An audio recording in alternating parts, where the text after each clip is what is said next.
Assalamu alaikum warahmatullahi wabarakatuh, dear students. This is Arfat Mujib from Fayaz Educational Institute. Today I am with 8th standard science. Topic to discuss is food preservation, including in unit first syllabus and is of chapter number first. आज हम इस lecture में पढ़ेंगे food preservation. In the previous lecture में आपने पढ़े होंगे क्या फूड पॉइजनिंग, जो कि माइक्रोब्स से वो कंटेमिनेट होते हैं, खराब होते हैं, जिनके वजह से जो फूड होता है वो टॉक्सिक बन जाता है. तो माइक्रोब्स एक्टिविटी, माइक्रोबल एक्शन से फूड जो होता है वो फूड की स्पॉइलेज होते हैं. हम जब फंक्शंस पे आमतौर जो घर में हम खाना बनाते हैं, ढेर सारे खाना हम बनाते हैं, huge quantity of water functions, huge quantity of food बनाते हैं फंक्शंस पे, सेलिब्रेशंस पे या at the home special occasions पे, जो हम बहुत सारा खाना बनाते हैं. अब इस खाने को हम प्रॉपर्ली प्रिजर्व करने की जरूरी है. इसको प्रिजर्व करना है. प्रिजर्व मतलब है हमें इसको बचाना है स्पॉइलेज से by the action of microbes. हमें माइक्रोब्स से इस खाना जो है बचाना है, क्योंकि ये माइक्रोब्स से खराब हो जाता है. अगर हम इसको बाय चांस खाएंगे तो हम बीमार पड़ सकते हैं. तो यहाँ इस टॉपिक में हम यहाँ समझाते कि फूड प्रिजर्वेशन क्या होता है, इसकी क्या जरूरत पड़े और कैसे बहुत सारे मेथड्स इसमें आ जाते हैं, किस तरह से हम फूड को प्रिजर्व कर सके. तो आज हम इस टॉपिक में पढ़ेंगे. ये टॉपिक जो है फूड प्रिजर्वेशन. फूड प्रिजर्वेशन बहुत सारे मैंने मेथड्स यहाँ मेंशन किए हैं. Chemical methods, preservation by common salts, preservation by sugar, preservation by oil and vinegar, preservation by heat and cold treatment, storage and packing. ये बहुत सारे मेथड्स यहाँ हमने मेंशन किए बोर्ड पे, इस वजह से कि ताकि जो हमारा खाना है इसको एटमोस्ट हम कैसे प्रिजर्व करें, इसको हम कैसे बचाए, फूड स्पॉइलेज से कैसे बचाए by the activity of microbe. जो माइक्रोब्स जर्म्स इसको खराब कर देते हैं. जब भी हमें इसको बहुत सारे खाना हमने तैयार किया है, अब इसकी प्रिजर्वेशन या मार्केट में जो खाना होता है स्टोरेज में, स्टोर हाउस में, वहां खाना को वहां उस फूड को प्रिजर्व करना है, खराब होने से बचाना है. बहुत सारे मेथड्स है. केमिकल मेथड्स में हम केमिकल यूज करते हैं. हम हमारे वो केमिकल साल्ट्स होते हैं या एसिडिक केमिकल्स होते हैं जिनसे हम बहुत सारे फूड को प्रिजर्व कर सकते हैं. जैसे कि यहाँ पे मैंने सोडियम बेंजोएट या सोडियम मेटाबाइसल्फाइड जैसे केमिकल्स या एसिटिक एसिड, यहाँ मैंने नहीं लिखा, एसिटिक एसिड भी है और एक केमिकल एसिडिक प्रिजर्वेटिव है वो, या ये साल्ट जो होते हैं, केमिकल साल्ट होते हैं, इनसे हम फूड प्रिजर्व करते हैं. खासकर पिकल्स जो होते हैं, मतलब उसको हम प्रिजर्व कर सकते हैं बाय द केमिकल मेथड से. तो दूसरा होता है preservation by common salt. Common salt होता है नमक, जो हम आमतौर जो टेबल साल्ट होता है, नमक ऐड करने में, जब भी हम खाना तैयार करते हैं हम उसमें नमक डालते हैं. नमक भी एक प्रिजर्वेटिव होता है, जो कि माइक्रोब्स, जब भी माइक्रोब्स इसमें डेवलप होने की कोशिश होंगे इस फूड में, वो माइक्रोब्स कंट्रोल में रहते हैं, उनकी ग्रोथ क्या होती है, रिटार्ड होती है, कम हो जाती है by the presence of salt. वो खाने में साल्ट ऐड करने से माइक्रोब्स जो हमारा खाने को खराब कर देंगे उसको हम कंट्रोल कर सकते हैं. कॉमन साल्ट भी जब भी हम कोई पकवान तैयार करते, कोई खाना तैयार करते हैं या हम फ्राई करने के बाद जैसे कि फिश, मीट, चिकन, हाँ, तो उन चीजों को हम फिर बहुत सारा नमक ऊपर डाल देते हैं ताकि वो एज ए प्रिजर्वेटिव वो माइक्रोबल ग्रोथ को होने नहीं दे देता है.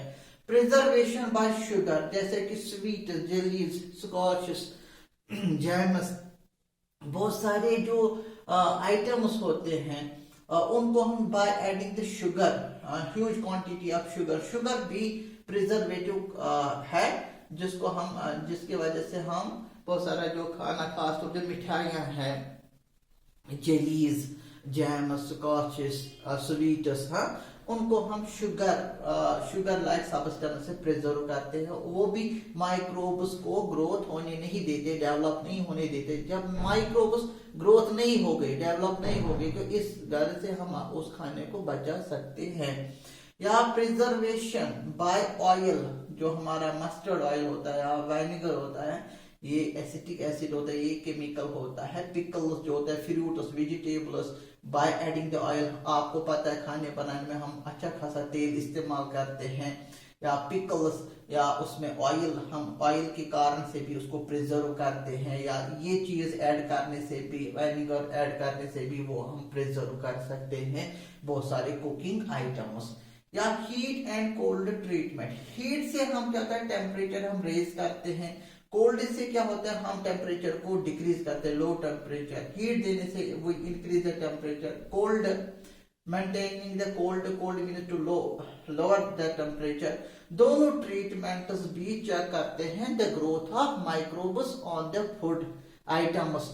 तो इस ट्रीटमेंट से भी हम बहुत सारा खाने की चीज जो होते हैं उनको प्रिजर्व कर सकते हैं, when we have to preserve it in a future time। एक मेथड इसी में आता है हीटिंग में, पैस्चराइजेशन। पैस्चराइजेशन मेथड, जैसे कि मिल्क को हम, पैस्चराइज्ड मिल्क होता है जो पैकेट्स में मार्केट में आता है। लुईस पास्चर ने इस चीज को डिस्कवर किया है। पैस्चराइजेशन में क्या होता है, जो मिल्क होता है, दूध, उसको हम उबालते हैं 70 डिग्री सेल्सियस फॉर द 2 और 3 मिनट्स। 2 और 3 मिनट तक हम उसको क्या करते हैं, बिल्कुल हम इसको गर्म कर देते हैं 70 डिग्री टेम्परेचर तक। मिल्क, जो भी इसमें जर्म होता है, इस दूध में माइक्रोब होता है, वो मर जाता है, डेट किल्स। जब then the milk becomes pure, it can be preserved. जो भी माइक्रोब इसमें मौजूद होगा, बाय गिविंग द हीट को, हीटिंग भी, या हीट देने से, हीट ट्रीटमेंट देने से भी we can check the growth of the microbes. जब हम टेम्परेचर को इंक्रीज करें, वो टेम्परेचर उस टेम्परेचर पे वो माइक्रो ऑर्गेनिज्म ग्रोथ नहीं होता है, वो जिंदा नहीं रहता है, वो मर जाता है। उसके वजह से जो मिल्क है हम उसको प्रिजर्व कर सकते हैं। इस मेथड को हम कहेंगे, जब भी दूध को हम उबालेंगे 70 degree Celsius at this time 2 to 3 minute, इस चीज को हम कहते हैं पैस्चराइजेशन। पैकेट्स में आपने दूध बाजार से जो हम लाते हैं, पैस्चराइज्ड मिल्क, लुईस पास्चर ने डिस्कवर किया को, that mean heating and the cold treatment are the techniques which we can apply on the food items to check the growth of microorganisms।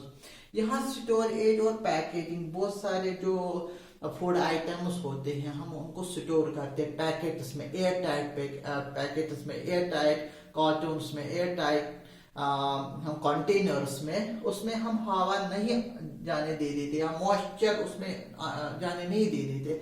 खासतौर हवा उसमें, वो सीलेड कंटेनर्स होने चाहिए, सीलेड पैकेट्स होने चाहिए, जिसमें हम उस पैकेट्स में, सीलेड पैकेट में खाना होता है, हमें हवा या मॉइस्चर को जाने नहीं देना है, क्योंकि इन्हीं की वजह से जो होते हैं माइक्रोब्स की ग्रोथ होती है। जब माइक्रोब्स की ग्रोथ होती है उन फूड में, दे देते हैं फूड स्पॉइलर, वो खाना, वो फूड आइटम जो हमने स्टोर किए इन पैकेट्स में, इन कंटेनर्स में, अगर ये अनसील्ड हो या कहीं से ये पैकेट फटा हुआ हो, हवा जाएगा, मॉइस्चर जाएगा, तो यकीनन तौर पे दोनों कंडीशंस मदद करते हैं माइक्रोब्स को ग्रोथ होने में। जब माइक्रोब्स उस फूड आइटम में ग्रोथ होंगे, then there is food spoil, खाना खराब हो जाता है।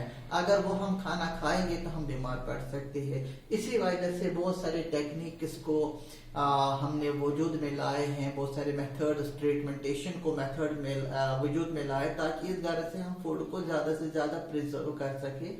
तो हम अपना खाना बचा सके।